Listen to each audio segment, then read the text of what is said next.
پھر توجہ انہوں نے کہا دیکھیے علی اپنی منطقی دلائل میں ہمیں مت الجھائیے، گواہ ہو تو لائیے۔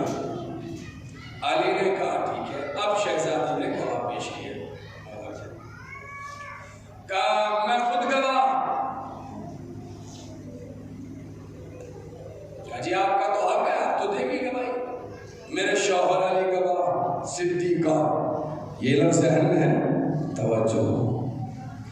کہا اور میرے بیٹے حسن و جناب ام ایمن گواہ، اور اسما بنت جناب جعفر کی زوجہ اسما بنت امیس گواہ۔ تھوڑی دیر تبصرہ ہوا کہ بھائی دیکھیے ساری گواہی خارج کی جاتی ہے۔ ایک منٹ کے لیے یہاں ایک سیکنڈ، آپ میں سوچ سکتا ہے کوئی وکیل بیٹھا ہو، یہ بتائیے اگر میں کسی وکیل پہ مقدمہ کر دوں تو کیا وکیل کو یہ حق ہے کہ وہ جج کی کرسی پہ بیٹھ کے اپنا مقدمہ سنے؟ جب آپ کردہ دلاتے ہیں تو آواز نہیں آتی، مجھے پتہ نہیں کیوں، بولتے رہیے، حق ہے اسے پکا؟ اچھا اگر چچا میں کسی جج ہی کے خلاف مقدمہ کر دوں، لڑائی ہو جائے جج سے، فائٹ ہو جائے اس کے خلاف، اور اب اسے حق ہے کہ وہ جج کی کرسی پہ بیٹھ کے اپنا مقدمہ سن لے؟ نہیں پکا؟ اچھا یہ بتائیے اگر کسی پردھان منتری کے خلاف مقدمہ کر دوں، خود پرائم منسٹر آف کنٹری کے خلاف، اس کے خلاف کوئی مقدمہ، کیا اسے حق ہے کہ وہ اپنے جج کی کرسی پہ بیٹھ کے مقدمہ سنے؟ نہیں۔ تو اس کا مطلب یہ ہے جو مجرم ہے وہ جج نہیں بن سکتا۔ ایسے بیٹھے ہو آپ نوجوانوں، تھوڑا تھوڑا بولتے ہو، سلامت رہے آپ، آباد رہے۔ جو مجرم ہو وہ جج نہیں بن سکتا۔ ارے سب سے بڑا بدنما تھپا داغ کالا سیاہ اسلام کے دامن پہ یہ لگا کہ جس کے خلاف مقدمہ تھا وہی جج بن کے بیٹھ گیا، جو مجرم تھا وہی منصف بنا بیٹھا تھا، اسے تو حق ہی نہیں تھا کہ وہ بیٹھے اور سنے، مگر اس نے سارے گواہیوں کو اور یہ پڑھنا تھا جو پڑھنا جا رہا۔ علی نے کہا بھائی دیکھ، جب تو نے ان کی سب کی ہماری گواہیوں کو جھٹلا دیا ہے تو قصہ ختم، اب ہم چلے۔ سب کو اٹھایا، پورے مجمع کی توجہ، المدد یا حضرت عباس صدیقہ، پورے مجمع کو، اپنے پورے لشکر کو، اپنے پورے 5 آدمیوں کے قافلوں کو اٹھانے کے بعد کا چلے، توجہ خدا رہا آخری آدمی تک۔ جب اٹھایا اور چلنے لگے تو چلتے چلتے علی نے کچھ کہا، بس کیا کہا وہ سنے اور گفتگو مکمل۔ علی نے کہا چلے، اور چلتے چلتے جو سامنے تخت پہ بیٹھے تھے ان سے کہنا شروع کیا کہ تم نے بنت رسول کی گواہی کو جھٹلایا، جس کے لیے نبی نے کہا فاطمہ بضعۃ منی۔ بھئی یہاں سے بولنا ہے آپ کو، فاطمہ بضعۃ منی، فاطمہ میرا جز ہے، تو جو نبی کا جز ہو وہ جھوٹا کیسے ہو سکتا ہے؟ نہیں، آوازیں کم نہ رہ جائیں آپ، جو نبی کا جز ہو وہ جھوٹا کیسے ہو سکتا ہے؟ لہٰذا ان سے بڑا سچا کون ہوگا؟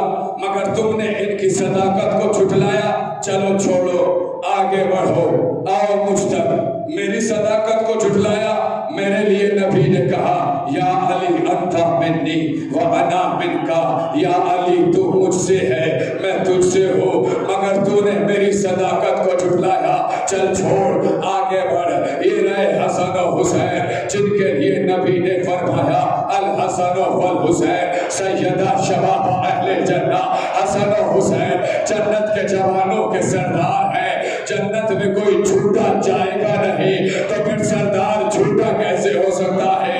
ان سے بڑا سچا کون ہوگا؟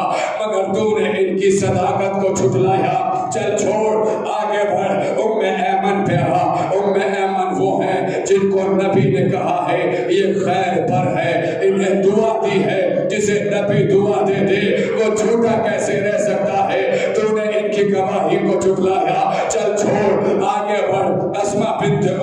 سے عظمہ وہ ہیں جن کو نبی نے دعا دی ہے، جن کے بیٹوں کو نبی نے دعا دی ہے، تو نے ان کی صداقت کو بھی جھٹلایا۔ تو اب میری بات سن، اب وہ بات کہنے جا رہا ہوں، اگر پہنچ جائے تو بھول جائیے گا، جو تشنہ رہ جائے انہیں تنہا نہیں چھوڑوں گا۔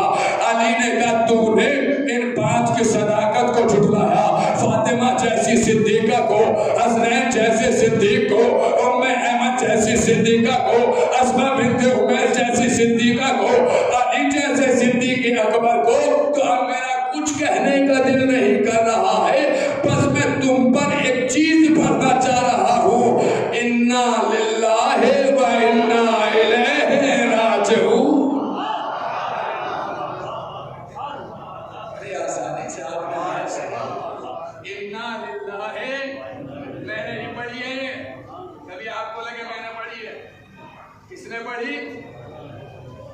کس نے پڑھی؟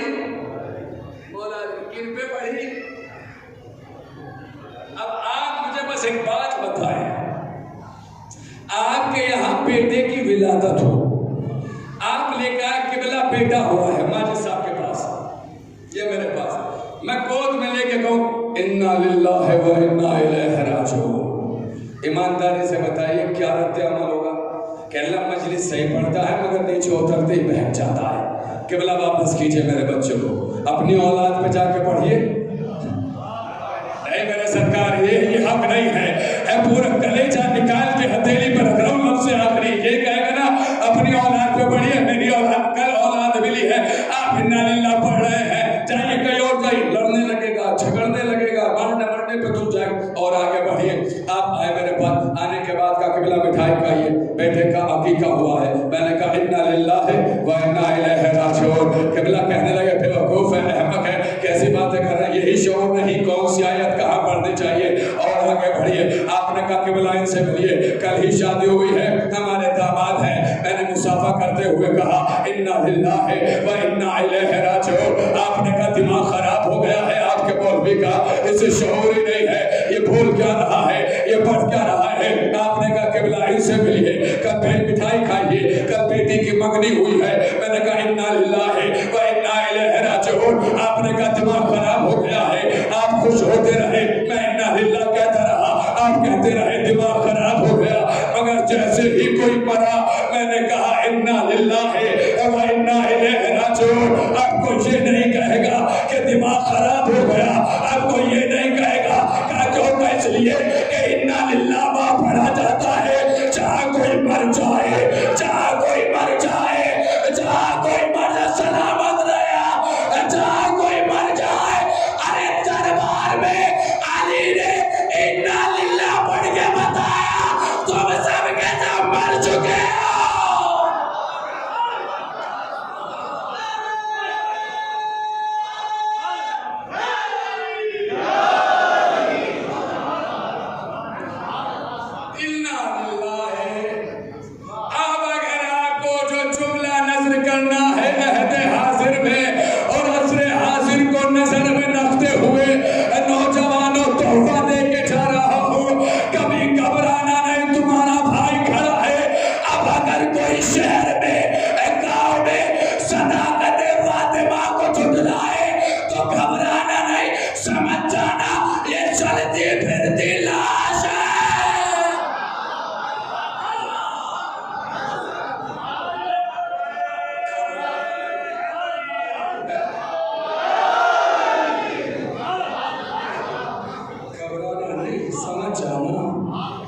چلتی پھرتی لاش ہے، لڑنے کی کیا ضرورت؟